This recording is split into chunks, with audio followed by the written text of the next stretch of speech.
Je me pose. Je prends le temps de bien m'installer. Je choisis une position adaptée qui me permette d'être à la fois détendue et en même temps éveillée et disponible.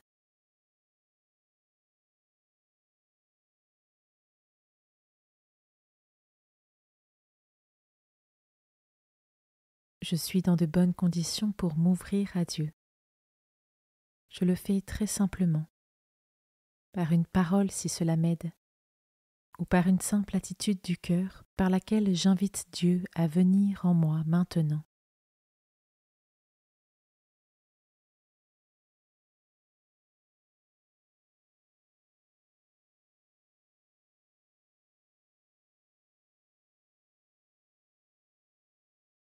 Commençons.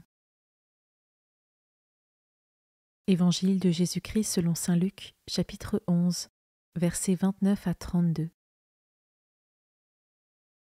En ce temps-là, comme les foules s'amassaient, Jésus se mit à dire : « Cette génération est une génération mauvaise.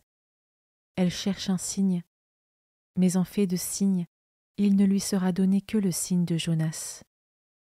Car Jonas a été un signe pour les habitants de Ninive.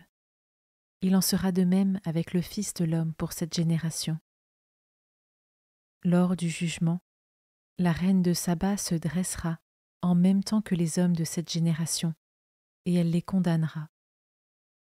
En effet, elle est venue des extrémités de la terre pour écouter la sagesse de Salomon, et il y a ici bien plus que Salomon.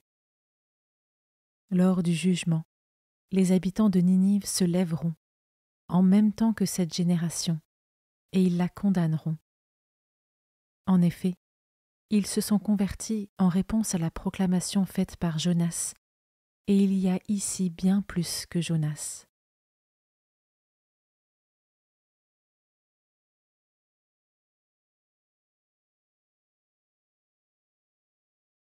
Je commence par méditer ce verset. Cette génération est une génération mauvaise. Elle cherche un signe, mais en fait de signe, il ne lui sera donné que le signe de Jonas. Cette génération dont il est question est une génération qui persiste dans l'aveuglement de l'esprit. Malgré le signe de Jonas, elle ne s'est pas convertie. Jésus, qui sonde les reins et les cœurs, sait d'avance que même si un autre signe lui était donné, elle ne se convertirait pas. Comment cela résonne en moi ?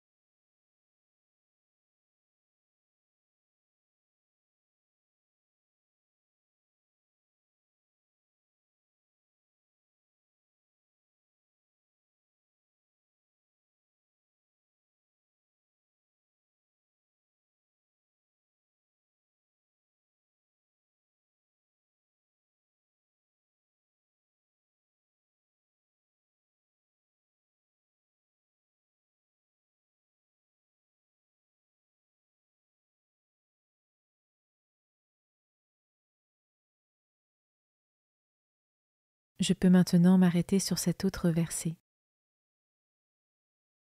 Lors du jugement, la reine de Saba se dressera en même temps que les hommes de cette génération, et elle les condamnera. La reine de Saba, dans un acte d'humilité, était venue de loin écouter la sagesse de Salomon, ce qui, d'après Jésus, lui donne le statut de juge des nations.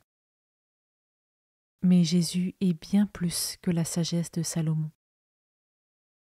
Et moi, par quel moyen concret est-ce que je me rends humble pour écouter la sagesse de Dieu ?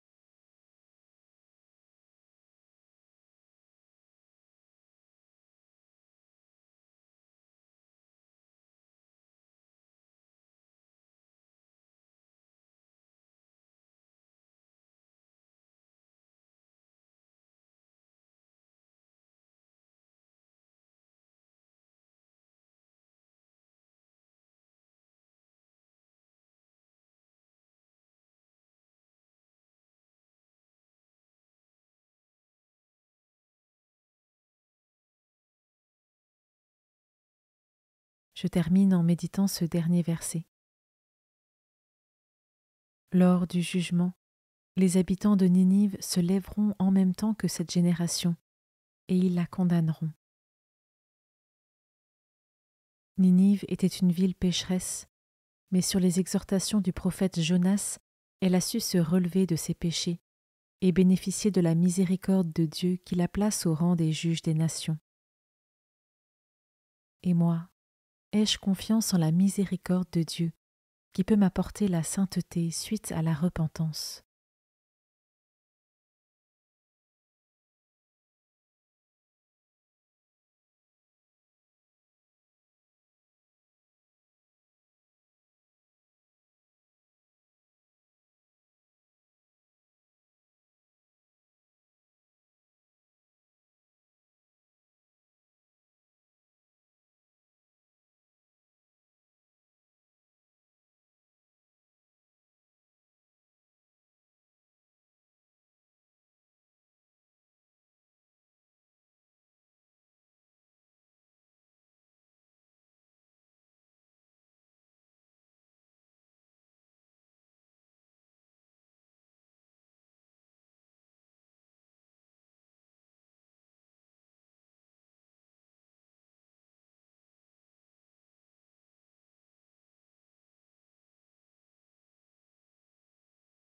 Je prends le temps de conclure ma méditation en remerciant Dieu pour sa présence et sa parole.